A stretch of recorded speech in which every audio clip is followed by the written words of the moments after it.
Viral di media sosial, pondok pesantren yang berada di Dampit, Malang diduga mengajarkan aliran sesat. Dalam unggahan itu, tampak seorang pengurus pondok pesantren unik mengaku bisa berkomunikasi dengan semut, jin, malaikat, dan Tuhan.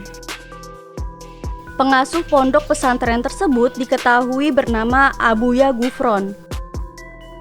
Salah seorang pengurus pondok pesantren unik, Ustadz Ubad, mengatakan bahwa sejumlah pengakuan Abuya Gufron yang menggemparkan media sosial tidak utuh dan banyak dipotong oleh pihak yang tidak bertanggung jawab. Menurutnya, ada pihak yang sengaja ingin menjatuhkan nama Abuya Gufron termasuk pondok pesantren tersebut. Ustadz Ubad juga membantah pondok pesantren mengajarkan aliran sesat. Ustadz Ubad menambahkan bahwa induk pondok pesantren unik berada di Ampel, Surabaya, dan memiliki cabang pondok di sejumlah daerah termasuk di Malang. Dari beberapa media sebenarnya, bahkan dari MUI sendiri termasuk dari PCNU sudah datang ke sini menanyakan beberapa poin yang sampai dini hari belum terselesaikan. Tapi kita sudah memberikan klarifikasi, di antaranya contoh bahasa beliau yang pernah mengatakan siap menjadi penjaga neraka. Ini kan sudah ramai.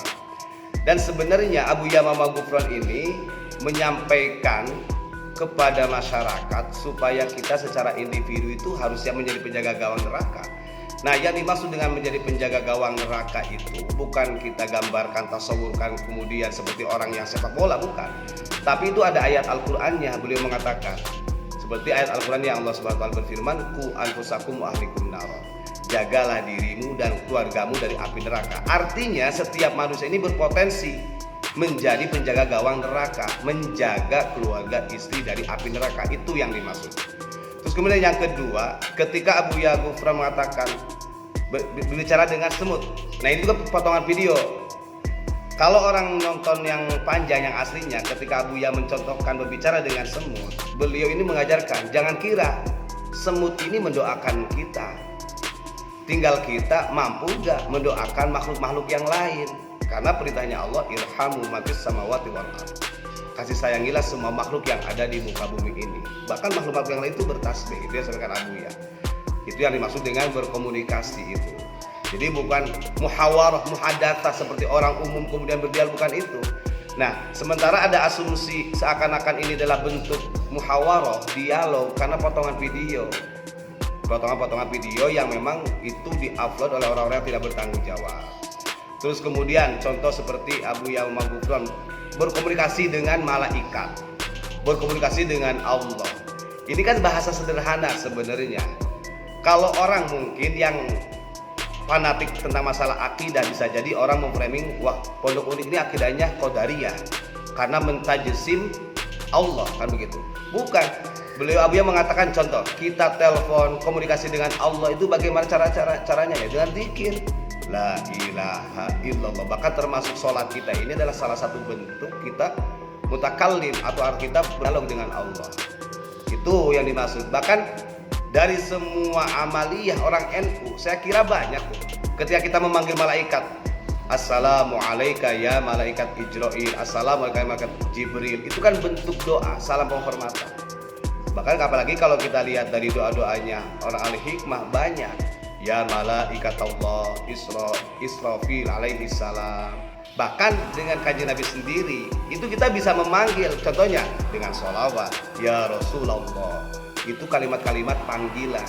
Nah, yang ada di mindsetnya orang umum memanggil seperti layaknya orang umum begini, Cong atau Dudung kesini, atau sebab Adek kesini. Nah, seperti itu. Nah, itu yang salah karena dari potongan video tadi.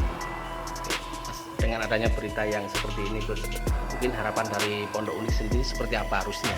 Nah, dengan adanya berita seperti ini, harapan besar dari kami ini dari berbagai pihak, maupun itu lembaga yang mewakili agama ataupun media sosial, saya ingin semuanya objektif. Ketika menilai sesuatu ini harus objektif. Jangan sampai berita-berita yang belum tentu kebenarannya kemudian ini di-up terus seakan-akan ini fundamental, gitu kan.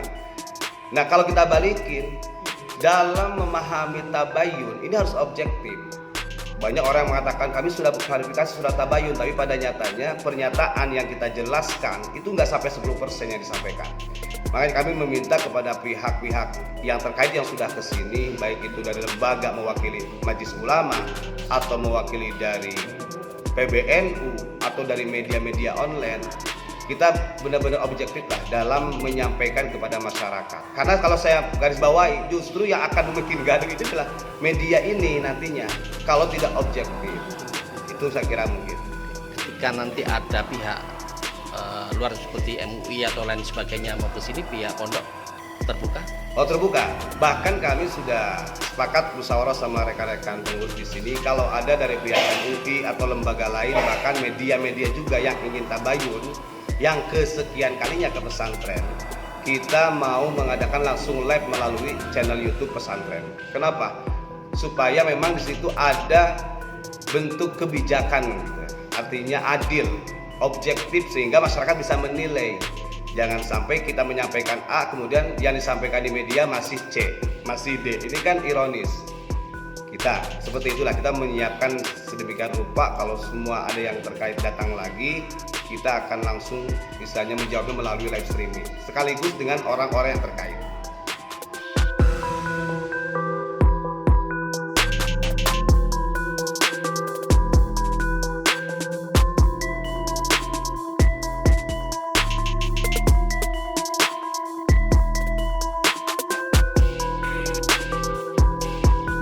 Pondok pesantren unik itu kini memiliki 300 santri putra dan putri dengan visi menjadikan anak bangsa yang agamis dan nasionalis.